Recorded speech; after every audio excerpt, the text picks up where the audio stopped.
Ladies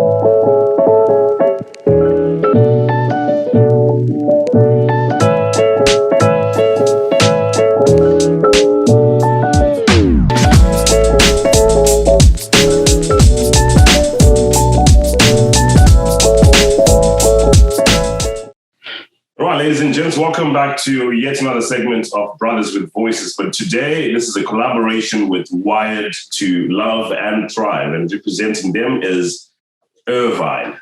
Did I get that right, Irvine? Not Ivy. Yeah.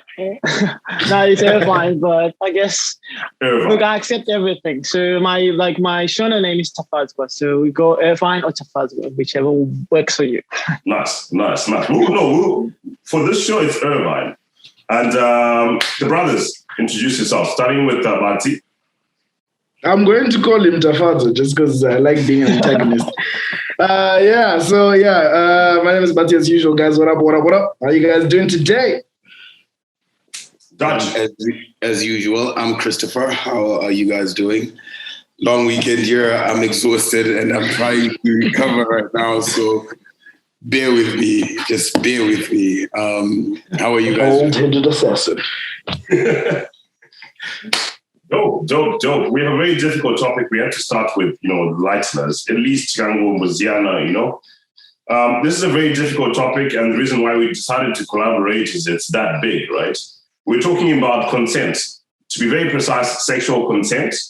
But let's start with the definitions there.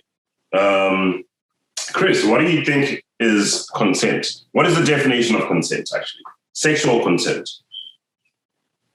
Sexual consent. I mean, that just really falls down to one thing.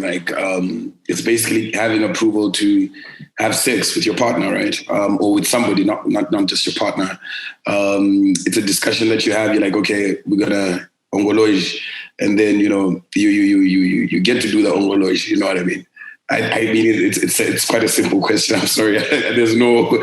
Don't expect scientific responses on this one. Irvine, what do you think is consent? I'm just going to echo what was said before. So it's just agreeing to be sexual with someone. So in that agreement, you sort of setting boundaries on what you are going to do and what you're not going to do. And it's something that can be changed as the sexual activity progresses. Or something that can also be revoked as the sexual activity progresses as well. Okay.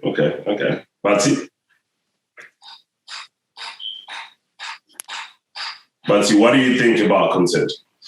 Okay, so I agree with what everyone's saying, but because it's generally just permission for something to happen. That's the definition of it in the dictionary sense of things. But when taking it into a sexual context, you're looking at that voluntary and clear agreement to be sexually active with someone. So yeah, that's what I would say consent is. It's voluntary, and there's I saw another definition where it says enthusiastic. I don't completely agree with enthusiastic, but it's a voluntary and clear agreement to be sexually active with someone. Okay. So simple. So before we have any sexual activities, both parties should agree. Yes. Yeah, verbally. 100%. Do they have to agree verbally, or we could probably use non-verbal, non-verbal? I think this is where it gets a bit tricky. If you ask me, this is where it gets a bit tricky. Because, if you're looking at consent, have you ever gotten an eye from your mother when you're doing something stupid? Yeah. It sends a clear and direct translation of you shouldn't be doing that. Or udapanze, and you get it, you understand, you get up, you go. Right? Yeah. So it's not necessarily verbal. There's different ways. Huh? That's communication. It's not consent. No. I'm saying that. And how do you consent? Through communication. Yeah. Like communication. You have to communicate for someone to consent. Look, come on. Look. But stop trying to What are you saying? What are you saying, bro? It's a fact, bro. You started this nonsense again. anyway, yeah, I mean, that's what I'm saying. Consent comes in different ways, and there's implied consent, there's expressed consent, there's informed consent, and there's like unanimous consent where you just agree, you know. But all that can come in different ways, and that's why I said that's where it comes a little bit tricky. Is there something called non-verbal consent? What are you asking? Because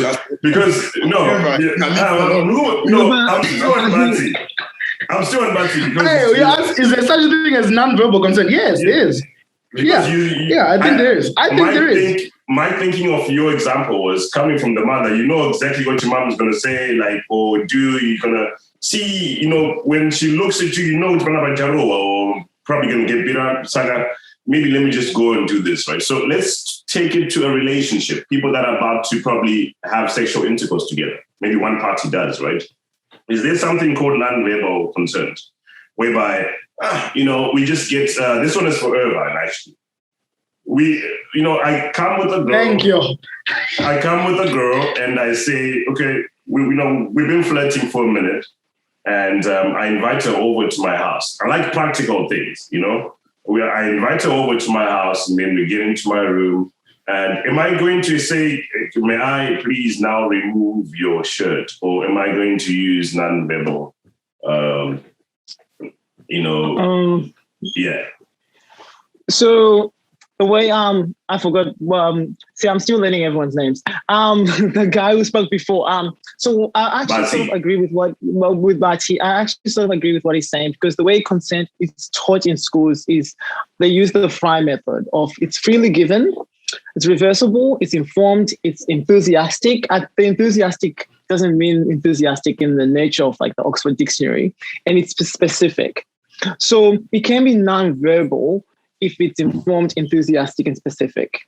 That's how it would become non-verbal. Because if you might not say, may I take off your may I take your shirt off, but they might give you the informed enthusiasm and specificity to allow you to continue to do what you're doing. So I wouldn't say there's non-verbal consent, but I would say there would be social cues that are not necessarily verbal that imply that I've given you consent to do what you're about to do. But I wouldn't say there's non-verbal. Chris? Exactly. I'm with him on this one. I'm with Irvine on this one. But you were wrong. He's right. He said the exact same thing. Chris?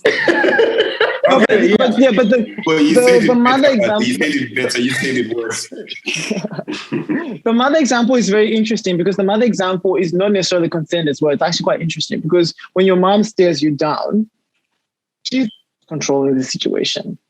You are not necessarily, you don't have an informed, there's no enthusiasm or like anything from your end. It's actually a good example to show a situation where there's no consent.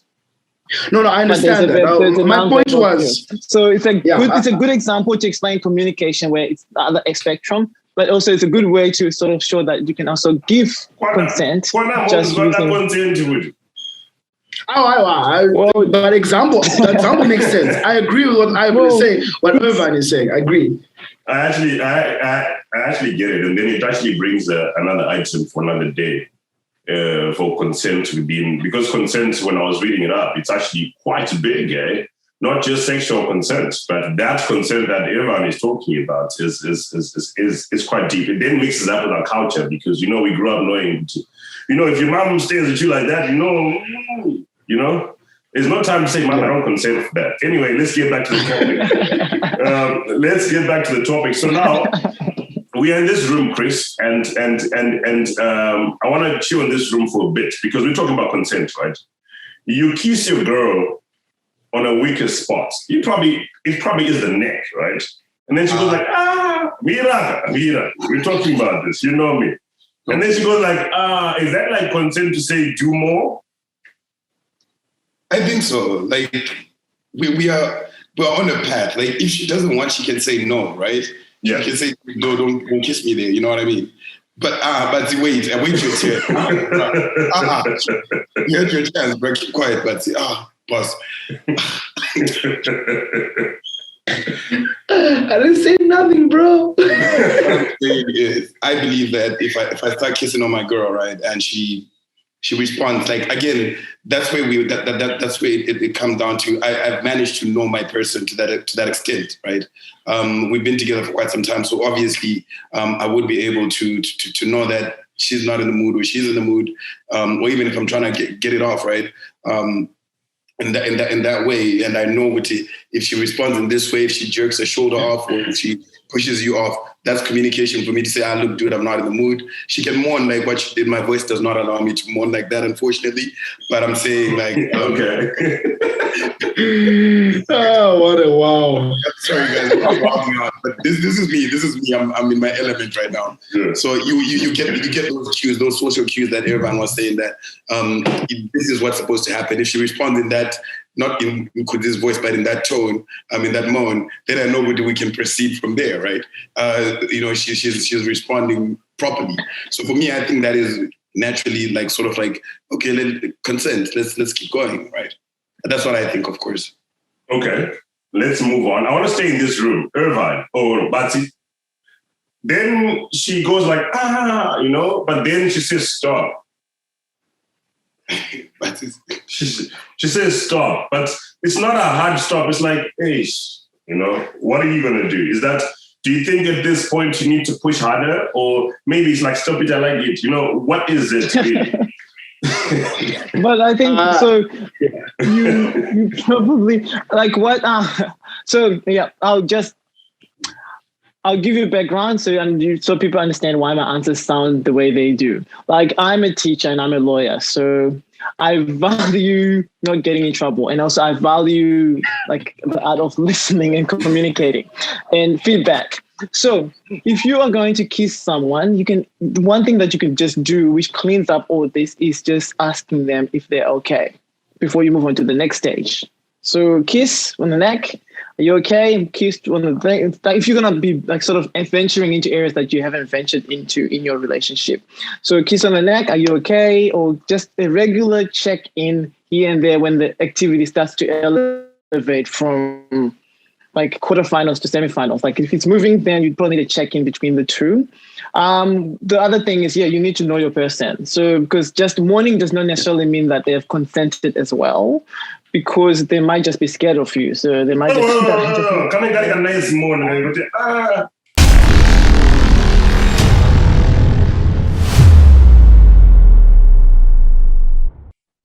But you don't know. My question to Irvine is this. I just want to follow up answer to this. Doesn't that remove if it's your person, doesn't it remove the romanticism behind it? Like,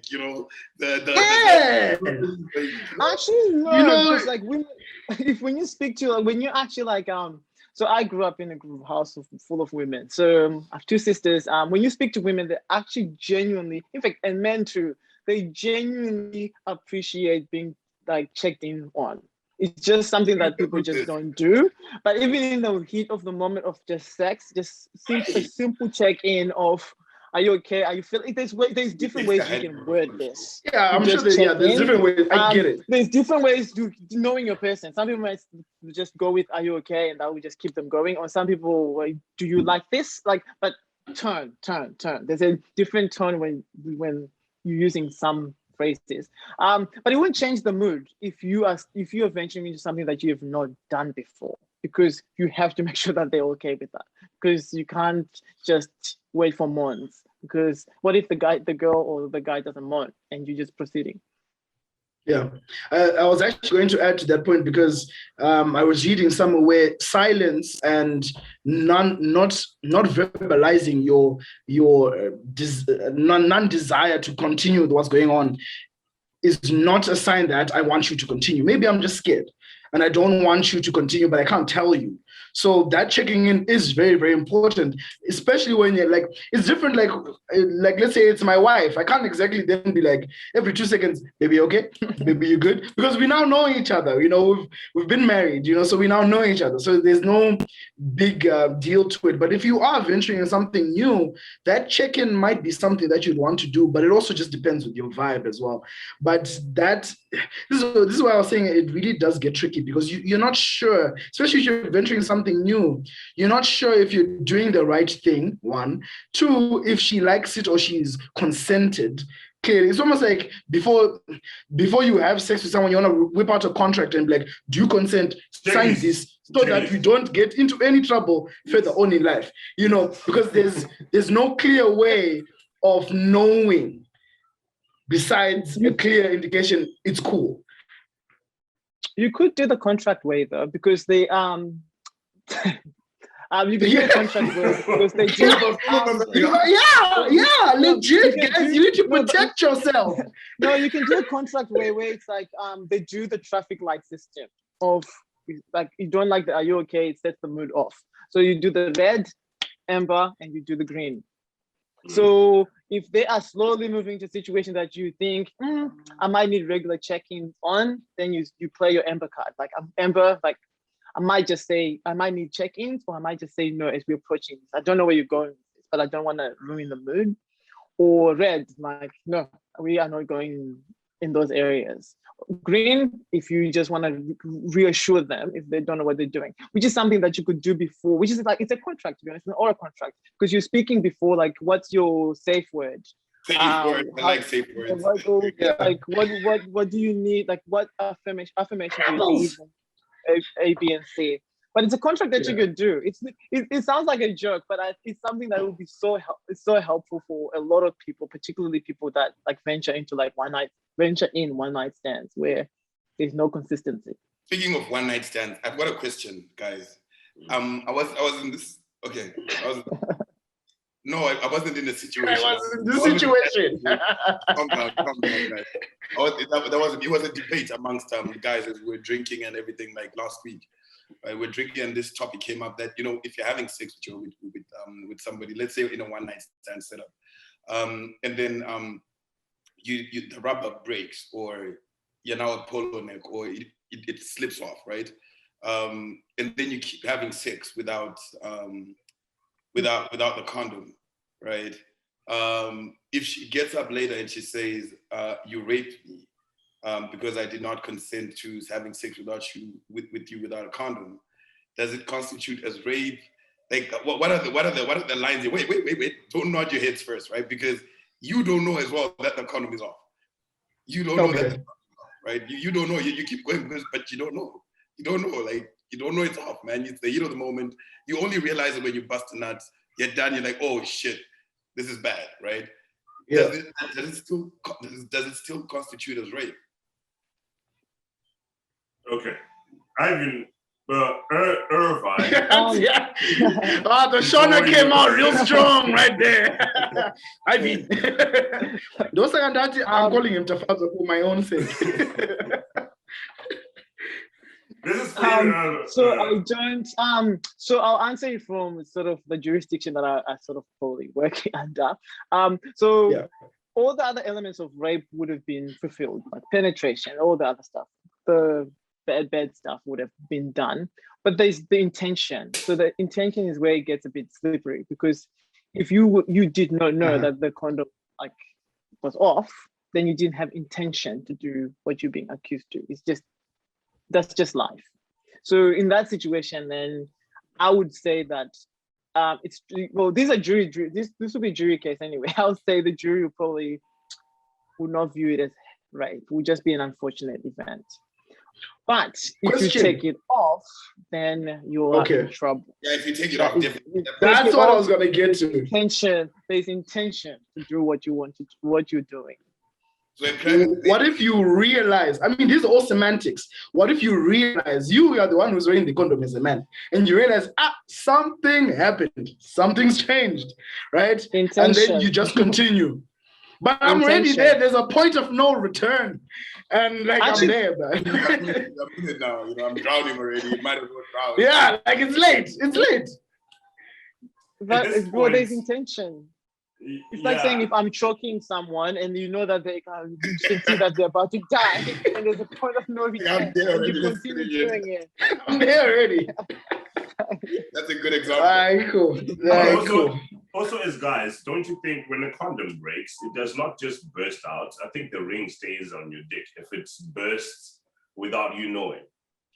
And there's a situation whereby, you see the condoms on the floor, but it didn't burst. How is it on the floor? Look, all I know is that there's levels to it, right? Like Yes. there's ways sometimes you don't know. I think it's all circumstantial. It depends on the situation in itself. But what I just want clarity on, there's sometimes I think the intent thing is something that Irvine brought up, which is really, really important, because if I didn't have any intention to do something, and then I'm being accused of something, I think you can really hold on to that for your saving grace, because I didn't want to do this and I'm being accused of something I didn't do. So the intent part is really, really important. If you know and you know what you're doing, then you are doing something and you're going to get into trouble for it. I agree with that completely. You can be in a situation where you don't know that what you've done was non-consensual, but you will be in trouble. What? That. Yeah, give us an example of that one. That one. Especially if I get about diseases. Yeah, an example of that is it's the same example of you having sex with a condom, you take it off and you continue having sex with a condom, but you didn't realize that would then amount to rape. So that's so we can clean up intent, because you didn't have intention to rape them, but you took off the condom and you continued. Guys, what I'm saying here is just abstain from sex. Don't have sex. You get married first. Yeah, that's the episode, guys. That's been great. That's exactly what we're saying. Correct, brothers out. Gentlemen, let's go back to the girl in the room. We are having bad manners now. We have a girl in the room right now. We even know if she has consented or not. She's still screaming and you're still touching her. You probably proceed to removing all her clothes, actually. And then you get to do the other stuff, right? And she has probably been saying no, but then it's been like, stop it, I like it, maybe. And then, or maybe I'll maybe no, right? I want to hammer on this one because there's a point there. You start having sex and she says no. But you stop. Yeah, you stop. You literally start having sex and then she says, no, I actually don't want to do this. Yeah, then that's it. Then there's like I think Tafazo picked up on this at the beginning. He said there is a point where it can change. Consent can change. You can have it. It can be there at the beginning, and then it cannot be there in midway, or even at the end. Like and chada shakwan. At any point, it can change. Right. So that's I think. From that example and that explanation, I think you should then immediately stop. Forthwith, you should stop because the consent is now gone. Okay. But I had a question on down as well. Like, at what point? I think what Kuzi wants to get to is like, at what point does persuading? There's that persuading. Kunyengerera, kunyenga. Where is that now when it comes to consent? Is there any room for that, or fam, to be safe, just ask for consent straight up so that you don't have these issues, or persuade? I don't know. Where's the line? Where's the line? With stop it, I like it. That's also dangerous because I think, okay, this is the bit where you have to take things a step back. When we enter the bedroom, men come with privilege. Like, you come with a lot of privilege. Like, some of these women are probably scared that this guy is going to kill me, or all the other stuff that come with just being a man. So I think you, as men, we probably need to maybe do away with the persuading thing and actually just go with the actual vibe that's actually being given. Because persuading actually might actually the sort of coerce someone to actually do something that they don't want to do because they're scared because you're a man. And they're not scared because you're gonna, like, they're not saying you're a bad guy. They probably just have dealt with bad people. Because it's funny, I actually saw like a cool stat the other day of like, it's not all men that assault or rape women, but it's about 3% of it being all women that encounter rape and assault. So as much as it's like, oh, I'm a good guy kind of thing, most women actually have to go through this. So the persuading thing, I would probably stay away from, purely on the privilege that we as men enter with as we enter the bedroom. And then stop it, I like it bit, I would not necessarily continue with that because once again, what was said before. Like there needs to be enthusiasm here. Stop it, I like it is just not giving enough enthusiasm and like specificness in the yes. It's a maybe, and maybe is a no. Like maybe is a no. For all I can turn that maybe into a yes. You know what I I mean? got game. I can turn it. I'm a bad on.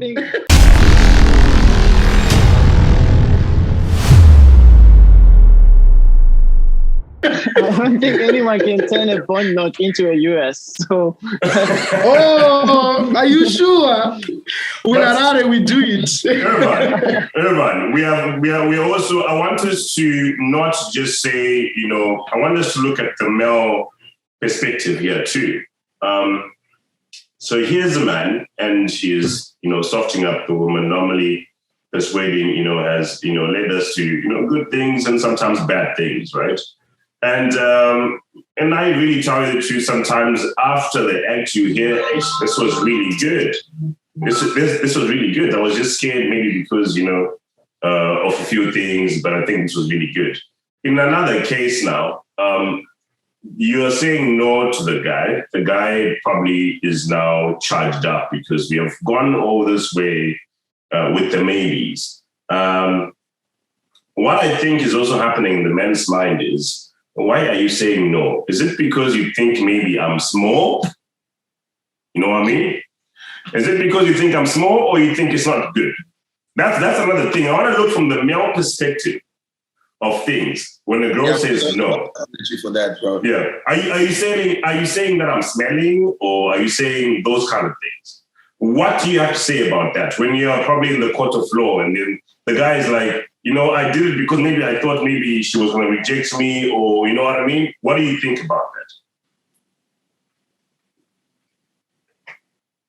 that? Like, we don't know who you're asking. Irvine. Oh yeah, okay. I was like waiting. I was like, for me. Just waiting for you to tell us. So I think so here's the thing, take it back. Why is the guy always the one like doing the persuading and all the other stuff? Like we are assuming that women can't do all these other things as well. I think here we probably need to also understand that it takes two to tango. The woman has to also do their own thing. Like that's why they probably will go and buy their Fenty and all the other stuff. That's them doing the persuading thing as well. So I think we probably need to understand that this game, when we enter the bedroom, it's a 50-50 match. You don't have to add salt and pepper and expect her to just lay there. So that's where the communication that we spoke about at the beginning is very fundamental, so that we understand what we're getting into. Because I don't think anyone would get into a bed and then see handcuffs and then you go, I'm going to do it. And then they'll say, yes, maybe. Yes, maybe. That's an escalation. They might like it after, but you have to really realize that is of a situation of that you might need to really speak about, not in the mood. Speak about it outside the mood. So I always say a maybe is a no, no matter what. Like you can't, the moment you skip a maybe into a no, then it becomes an issue. Going to the second question that you did ask of why are men quite sensitive about the no. I think, that's the toxic masculinity that, like, I guess every podcast is talking about. But it's something that we just have to unlearn. So we come into the bedroom with so much privilege, but we also come into the bedroom with so much healing that we probably need to do in terms of like how we are perceived as men.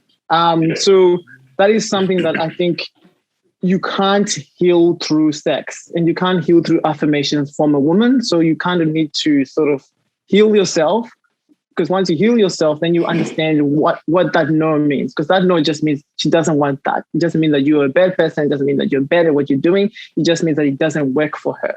But if you're trying to find affirmation and healing through her, then you're going to be disappointed every single time, because one of the biggest lie that everyone tells themselves is they can have good sex with everyone. No, you have good sex with a group of people. Some people, it's just the sexual compatibility is just terrible.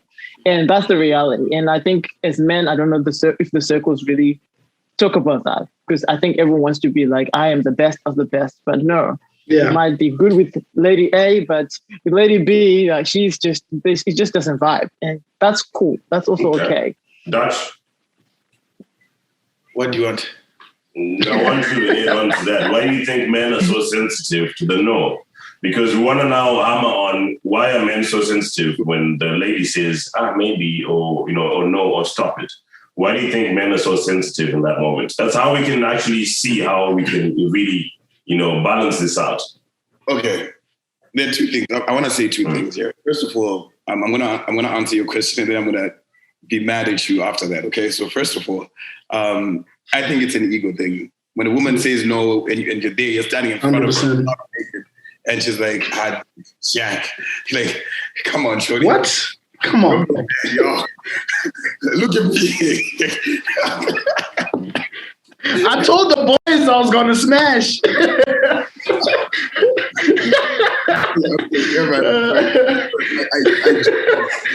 Sorry. I was just trying to paint that visual picture. Now you guys are that. They're just standing there and the girl is saying no. That ego is like sort of like broken left, right, and center. You know what I mean? So naturally, yeah, I mean, I think that's what it comes down to, man. I think it's an ego. That's especially if the boys see you going into the room, they're like, imagine at a party, at the party jeep, and then you walk in the room. The boys are like, yeah, my man's got it. And then you get there, she's like, dude, Jack, come on. Look. And a minute later, you're walking out. She's like, oh. You walk out after 2 minutes. Like, oh. But you're not watching that t-shirt. You're not watching that t-shirt to pick a human language. You want to be so. Right. It's there's no saving it, bro. There's no saving it. All jokes aside, though, I mean, I really think it's an ego thing that really affects men and puts them in that position. End up trying to deal with that, because it's how we to persuade. And also, and I won't lie, there's some guys who actually enjoy the chase, right? That chase that I'm like, yo, shorty, come on, give me some. Come on, man. Trying to nibble on, little itty bitties and all that stuff. You know what I mean? So at the end of the day, what did you?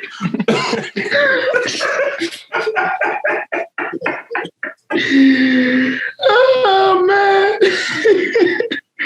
Oh man! What I'm saying is that this whole consent thing, right, is really different for a lot of people, right? For guys who really are affected by their egos are affected by a woman who says no when they're naked, number one, and then now you're talking about guys who actually really are into that chase, that begging is attractive for them. It turns them on. The more she says no, the more they are like, oh, I can get it. You know what I mean? Some other guys get angry, right? Like, why are you doing this? Then it ends up into a rape case, right? Or physical abuse, whatever the case may be. So it's really, I don't know, man. I feel like this consent thing already takes away the romance behind sex or the joy behind sex, the enthusiasm behind sex. But it's also because that there are now so many laws that are like trying to, I don't think our old folks used to have to deal with this, man. I think they'll just get in their room and get their thing going, man. There's too much laws behind this at this point. You know what I mean? Like, you can't just have sex anymore. You gotta sign shit, talk to somebody, have a lawyer approve it. Like, bro. I think understandably so, bro.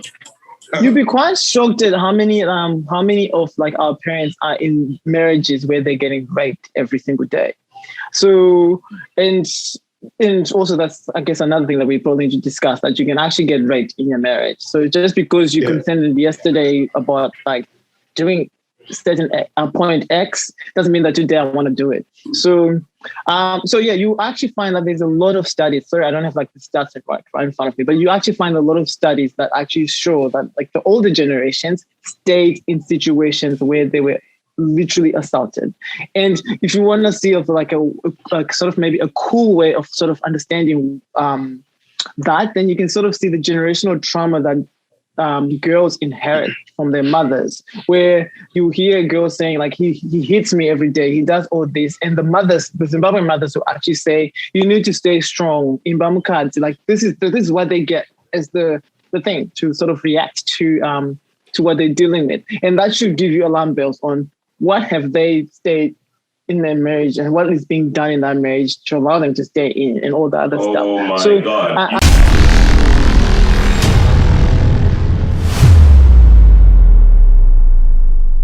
Wow, that was a great, shift there, Irvine. And I'm really gonna get to that point of the married people, giving consent and stuff. I'll ask this question now, though. Why is consent really favored on the ladies? Why should they give consent? I've never really, because I think a lot of guys, we are really taken advantage of, but consent is not really talked about there. Why is it really favored on the girls or the ladies, rather? That I'm going to give it to Bati, Chris, and then everyone can. I was gonna take it anyway. So how I see it, right? I think there's an aspect of this whole. I think Irvine touched on it, Kuti. We have that. What's that word that you used, Irvine? Privilege. What? Privilege. Yes, that's the word. So we've got a certain level of privilege, right? So it would be, because we have that privilege, you would notice that most cases are the woman must consent because of that privilege, and that's inherent. Right? So you can't run away or ignore that privilege. So that being said, there are many cases. See, I think I said this in an episode before, where the problem with society right now is that we don't have middle ground or an understanding that not all women are good women or good people, but all men can be deemed to be bad. Do you get what I'm saying? This misconception that if a man does something that's wrong, he's a bad person. But if a woman does something wrong, there's an excuse for it. So I think there's something in society that's going on. I don't agree with that, and that's my feeling towards it. But at the same time, there's a lot of men who are being undercut because of the inherent privilege that is there. That's how I feel about it. So there is room for consent for men, but at the same time, it's just to understand that we have that privilege. I have had many cases where I've wanted to say no, but because or I won't be seen as a man, or I'll be judged, or I have to go and do it, because of said privilege. But I don't want. So was that rape? Maybe, probably, but it's not going to be seen as it. Oh. Yeah, it won't be seen as because I'm a dude. That's how I feel about that. Chris? Yes, I honestly think the reason why consent and generally most issues are now more about protecting the woman is because the law itself favors the woman than the guy, right? So at the end of the day, we end up having these conversations, having a whole podcast to discuss why we need to get consent to have sex, because already we were saying, look, guys are going to be doing this in a bad way. They'll get in trouble and stuff like that, right? Because naturally the law is inclined to protect the female, right? We are inherently bad. Yeah, you know what I mean? And yeah. That's one debate I had with one friend of mine the other day, that women are actually more toxic than guys, right? So all we talk about is that you get in a situation whereby if you had refused, right, to smash, believe me, the whole world would have known that, type of situation. Already that paints a bad picture to the guy, right? And again, we have to be the ones who actually have to go on and be like, no, I'm sorry, let's just do it. Even if you're not in the mood, even if you have a headache, what is it? Almost like men don't get headaches. If we don't get a headache, we can't say I've got a headache. Why can't we get a headache too, man? I got a headache, bro. I want to sleep. Leave me alone. I got a meeting in the morning. I want to sleep. You know what I mean? Why do I have to? Why is it that sex has to be done when the lady wants? You know what I mean? She controls everything with sex. You know what I mean? Literally everything that she will do everywhere is going to be controlled by sex. Because naturally men will want a lot of sex, right? But then at the end of the day, you realize that even making decisions, doing stuff is going to be controlled by sex. Sex is now a reward system for the lady. Jeez. You know what's funny though? Like I think there's a lot of topics just that are running on top of each other. And I think for you to understand where we're at in society, you can't group them like that. Because, for example, women, finding out scientifically speaking, women actually are they actually have a higher libido than men. Women want more sex than men. But if a woman approaches men and say, I want sex, I want sex, I want sex, society is going to call her a prostitute, a slut, and all those things. So then the way they enter this conversation, they already have that weird pressure of they can't be demanding sex or wanting sex, because it's something, even if you think of growing up, boys are celebrated for having sex at 13, where a girl will be like, oh my God, like, who is this? So it's that kind of dynamic that is just embedded at the early stage. So that's one bit that's going with the girls. With the boys, there's that pressure of you have to have sex at 13 or else you're not a man. That whole inherent pressure of you need to deliver when it comes to sex, which then pushes you in situations where you can't consent, because in your mind, you've been told that you have to constantly deliver because this is your moment that makes you a man. So that's two parallel things that are running at the same time, where that's why I won't necessarily agree with women are toxic or anyone is toxic. I'll just say the way we've been raised just created toxic situations for everyone, because everyone is arriving to those situations with generational trauma that is just clashing. In other nations that are not Zimbabwe, the law actually weirdly protects everyone. It's something that I kind of learned this year, that in Zim, men can't get raped under just the statute of the law. Where in like Australia, consent goes both ways. Oh, in fact, consent goes both ways in Zim, but that's weirdly written statute. So it's something that I guess the legislatures or the people that are making laws need to work on, like actually realizing that men also can get raped. That way consent will mean something to men. But with that being said, though, men do consent. Yeah. Like, men do consent, because I know a lot of men in our groups. I know, like, in fact, when people speak, I know a lot of men are in. How explicit can we go here? Very good. Okay. Get down and dirty. I know a lot of men are just anything to do with your butt is a problem. Like, it just makes you're now gay. All those things. Some men like us, like they all like all the other stuff. But I can say that when a man does not want his butt touched, they will say no. That is a consent. And the woman will flip and move on to the second. Say that. They'll move on to the So I don't necessarily agree with men don't have consent, because it's just funny, because the thing that they're loud about when it comes to consent in the bedroom. Good one. You're so right, man. But yeah, the things that they're allowed about in the bed, the things that they're allowed about in the bedroom that they don't want done are things that apparently will make them gay. But everything else they can work with. It's actually it's a quite interesting psyche that, like, for most intents and purposes, men are quite vocal in terms of what they want, how they want it done, and how they like what they're willing to do. So I think consent goes both ways. It's just the way we are arriving in this conversation. Men feel hard done by, and women also feel hard done by, and no one is necessarily listening for a solution. We're listening to find a villain. So it's kind of exactly tricky. I like the way you put that. I think that is a very strong statement right there, because no one is looking for a solution. It's just who is wrong, who raped. We're all looking for a villain in this, and we're not looking at any solution to find out or to stop these situations from ever happening. It's just like, so who was wrong? Okay, if this happens, Ningi is wrong. If this happens, you are wrong. Okay, so how do we stop this from actually getting to that point? I think that's a better question than who was wrong. Yeah, I like that. Yeah. Well done, Castor. Well done. Hey. That was a dope one. Let's now move on to Aita Bari said. Okay, cool. In a marriage setup, we have gone and we've done the Rora, we have done the white wedding, we're now staying together. Like, literally, I can just come into the bed and you put naked at this point. You know what I mean?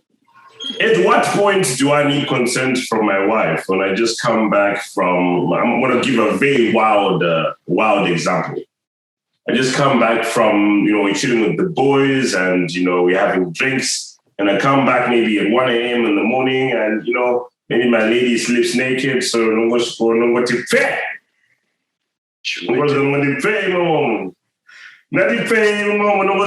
Slide it. You know, and do it Right in the DMs. Yeah, right in the DM. You know what I mean? Those are private DMs, bro. But I know. Those are private DMs, bro. Does my wife at this point need consent? Could she let's do this? Or maybe because we've been together for a while, so you know, let me just put it in. Is that a good thing or a bad thing? Law, yes. But some will find it romantic, you know. Some will be like, I'm waking my woman up with some ongology. Some guys, surprise sex. Whoops. Can I flip it real quick? Can I just flip it real quick? Yeah. How is it that it's okay? It's not okay to do that? Because obviously the discussion here is going to end as you can't go in and just slide in the DMs like that, right? But how is it that a woman can wake up and she can be giving you head and wake you up with a blowjob in the morning? And that's okay. So who's saying it's okay? Who is saying it's okay? That's the thing. Because you actually find that it's the man who was saying it's okay. But then it goes back to exactly what I was saying earlier, that it takes away all the romantic bits of a relationship. If I'm not gonna wake up and get a blowjob, you know, it's just like you know. I think, Chris, I think I get what you're saying, but I think the issue there is tied into what Tafazo just said. Who is saying it's okay? If my wife is cool with that, with me coming home at 2 a.m. and then wham bam waking up, you know, and it's all good, then that's fine. It's okay. I think it's very circumstantial. It just depends. How do I know if she's okay though? How do I know? Because you would have talked about it before, where that's what I'm saying. Like you need to discuss these things regularly. Like if she likes surprise sex or he likes surprise sex, then that's your thing. You do your surprise sex. But remember, some couples are actually really into like role play and all these other things, and they discuss it. And weirdly enough, that's not the butt. Yeah, there's also like stay away from my ass. There's also in debriefing as well. So with each, in fact, you actually just honestly need to debrief every day with everything that you do with your partner. There's a power in just debriefing of like, how was this? How did it go? It's not like that, but like this is the vibe that you're sort of going for. But going back to what you said about like women were waking up and women like giving you head, all that stuff, I would put 50 bonds that whole notion. You're not willing to put real money on it. You're in Australia, bro. Come on, raise this. Now put some real money on it, bro. We don't want not the under one. We want real money. I would put in 50 US. I'll put in 50 US on this. The whole notion of things, situations where people are saying women get a pass on doing things that are without consent. I would actually argue that the men have spread that rumor. It's a weird one because I would, in your mind, imagine waking up in the morning, the first thing on your mind is like putting someone's genitals in your mouth. Like I would not necessarily think that would be the first necessarily thing that a woman would prefer. Most women would prefer to do unless it's their thing. So I don't think most women are doing that anyway. They are probably being told when I wake up at 6 a.m. It's a certain market we are talking about. It's a certain market of blowjobs. I just picked the market. I just not the blanket. The point I'm saying is like because of how we're arriving in this conversation, I would say that the men would have actually stayed to keep me at 6 a.m. This is A, B, C, G, E, F, G.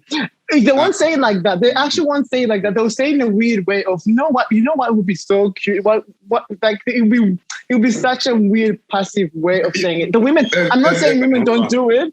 I'm not saying women don't do it because women will say, you know what would be cute if my ring had diamonds. Yeah. And it's a way to just say, I need diamonds.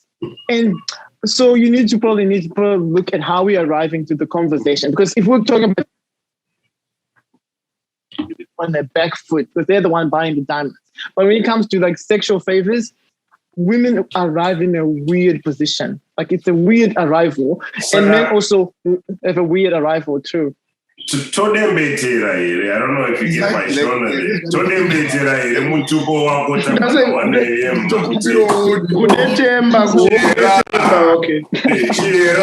Doesn't even make sense at this point if you take that approach.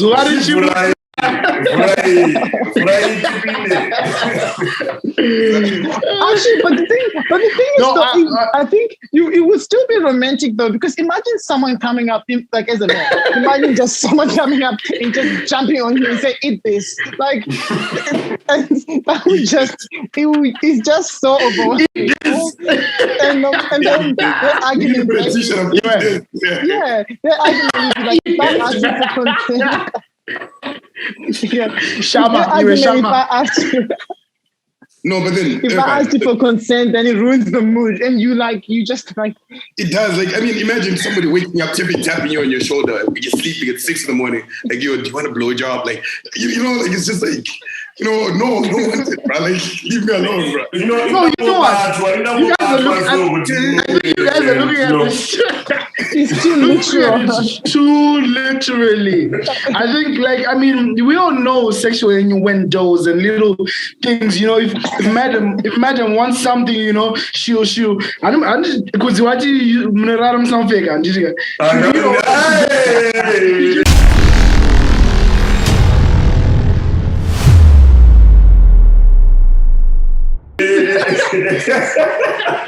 You just back it up a little bit and you're like, oh, is this what we're doing? You know, like there's signs and symptoms to this thing, man. You're taking it too literal, I think.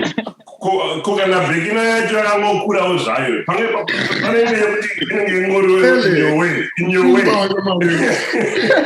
like, I'm sorry.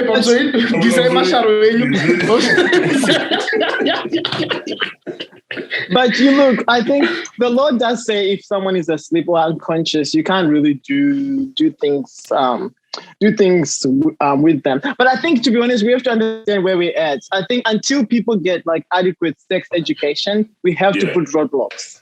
Because I know like sometimes it ruins the mood, but it's just where we're at in trying to sort of fix the situation. And we can't like, do you think you actually get fixed slowly, because if this conversation, like what you guys are doing right now, these wouldn't have happened 20 years ago. And they're happening now. No, they had. In fact, they even had better connect. The world was much more connected of dialogue. Nah.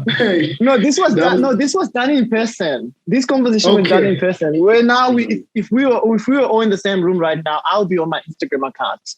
So we were better listeners in person. So this conversation happened ages ago. Wow. Let's go on to the learning points. Actually, we are closing this whole segment because I'm realizing the more we talk about it, consent cannot be, closed like in one topic. No, but let's give each other learning points of this. We'll start with Chris. Just a learning point on consent. Yeah, it's like a learning point on consent. What have you learned today? What have you learned today about consent, bro? He's Jon Snow. He's Jon Snow. He knows nothing. Okay. To be very precise, actually, what did you learn today about consent, and what do you think is gonna be great, especially for us right now? In our societies, what do you think would be greater for the men too? Because we want to know, we know the loophole is with the men right now. So we want to know, what should the men do? What did you learn there?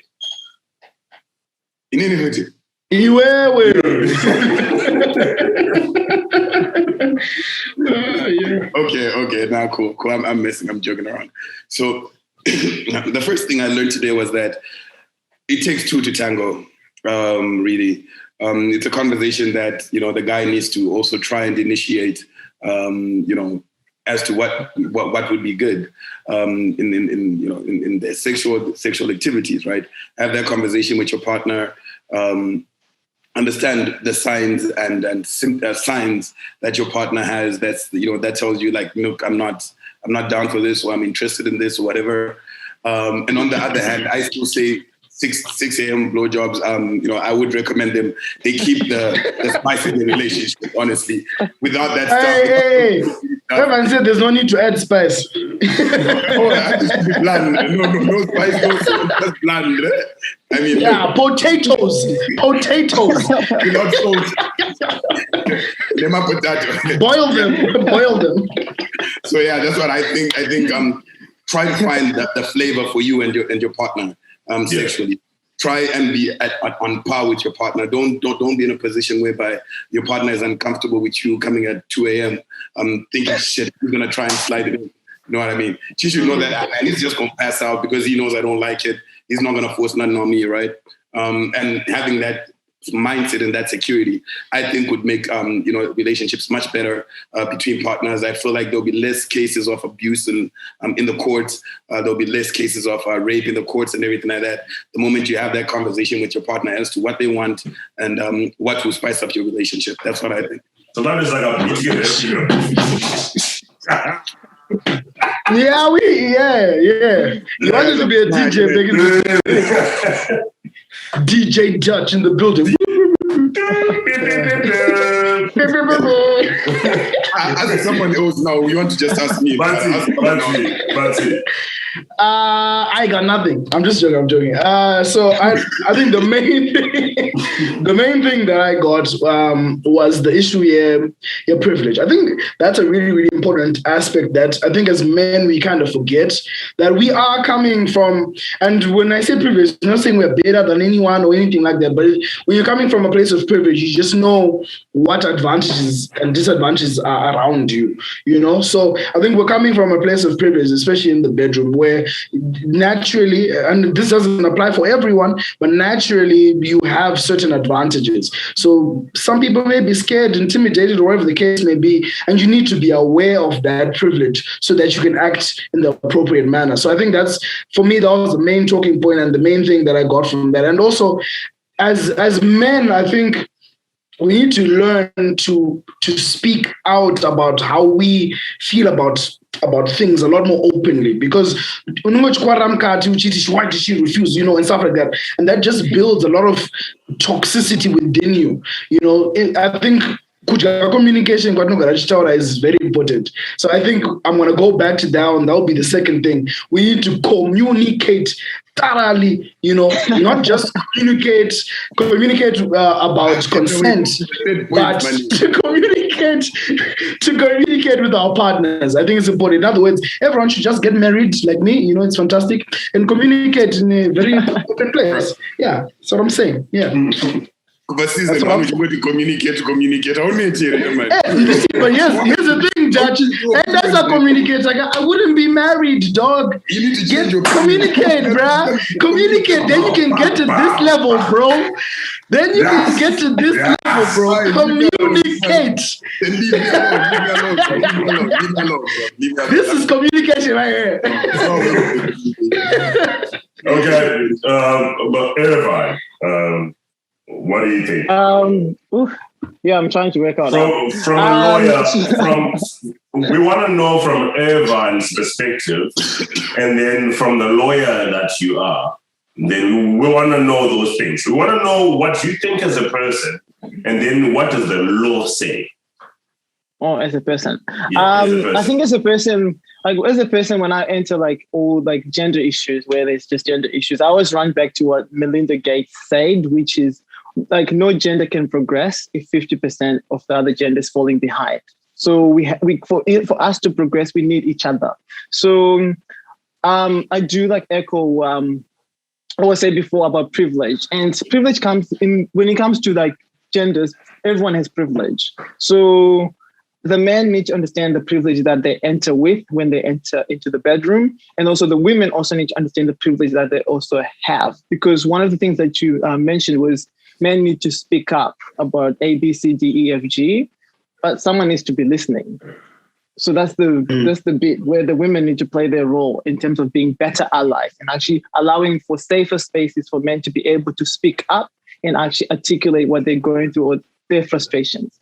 Same for men also need to then create a platform where women can actually speak up too, and also sort of vent their frustrations within that space. So we probably just need to be better allies to each other, and also both of us understand the privilege that we have as we enter into the bedroom. Because I think we expect it sounds like I'm like the feminist in the group, but we do expect women to be the bigger people most of the time.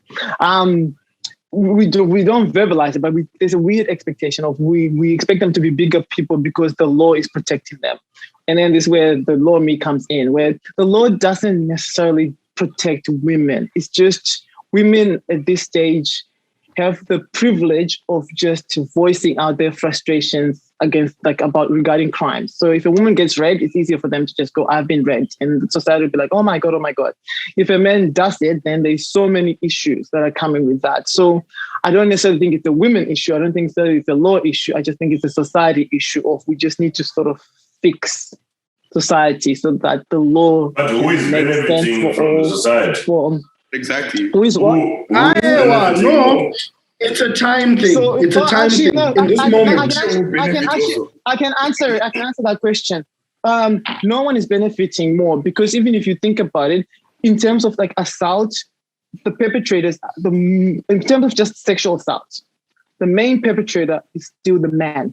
Whether you say women rape men, men rape, blah, blah, blah, men are raping other men, they're raping men, and they're raping everyone. Like so even if you look at the whole balance, like this no one is really benefiting because it's just everything's just a mess at the moment. And even if you say women are getting listened to, if something bad were to happen, women are the ones that are left with the pregnancy and the child and all the repercussions and implications that come. Still a mess. The things that, so we just need to probably fix society as the group. That's why I'm saying we probably need to stop looking for a villain. Or if we decide to look for a villain, let's just actually call out the villain. The villain is just the generational inheritance that we have just been getting from each generation. That's the villain. Once we unpack that villain, then we can actually heal and then move forward. Because I think we're all saying the same thing. Like men want the same thing as women. Like everyone just wants to have fun. But it's just, we need to make sure that everyone is having fun during the fun. Everyone. One more thing. Before you close, I want to say one more thing. Men, stop raping men, guys.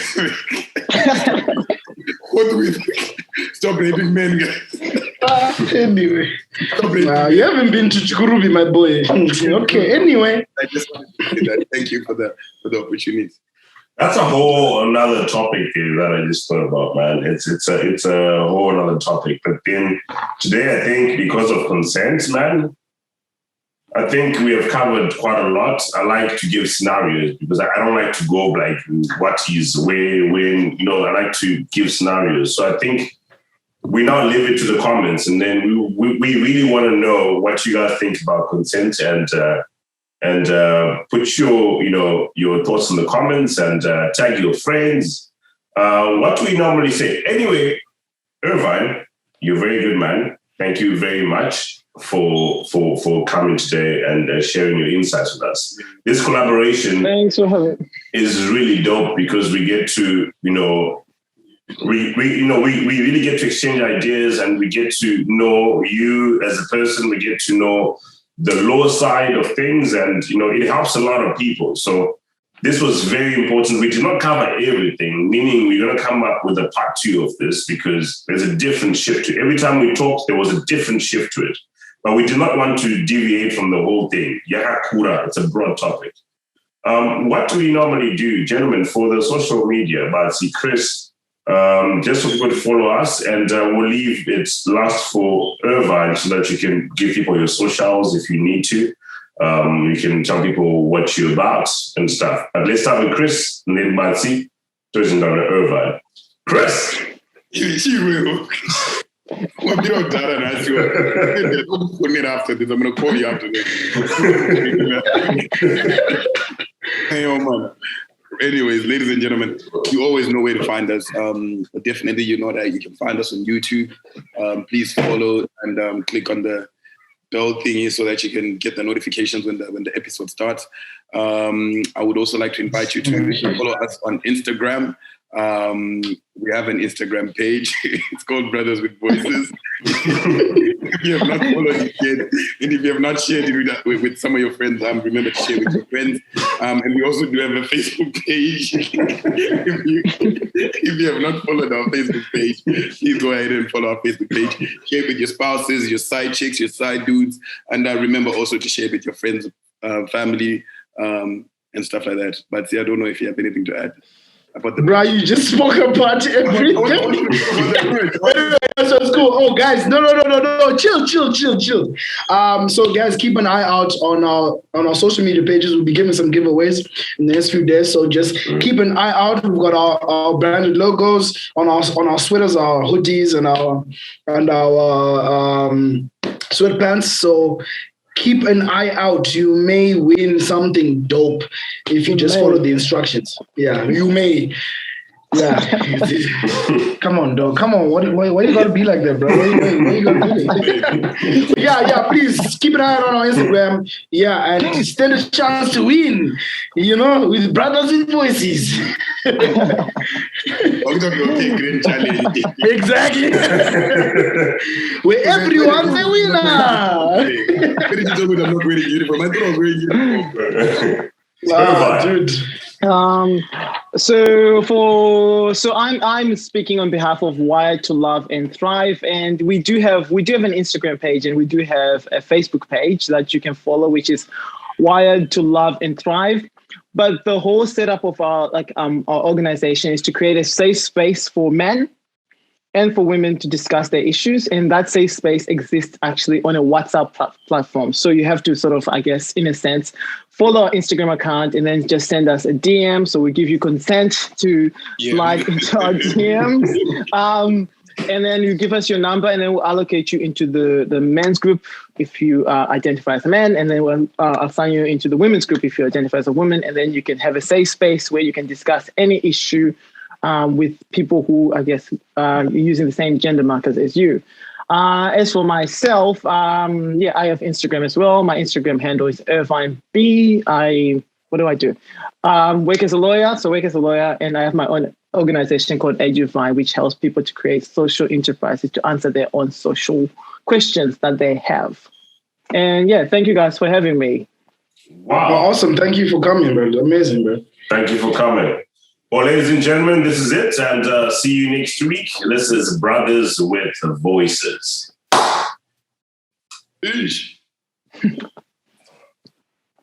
Oh.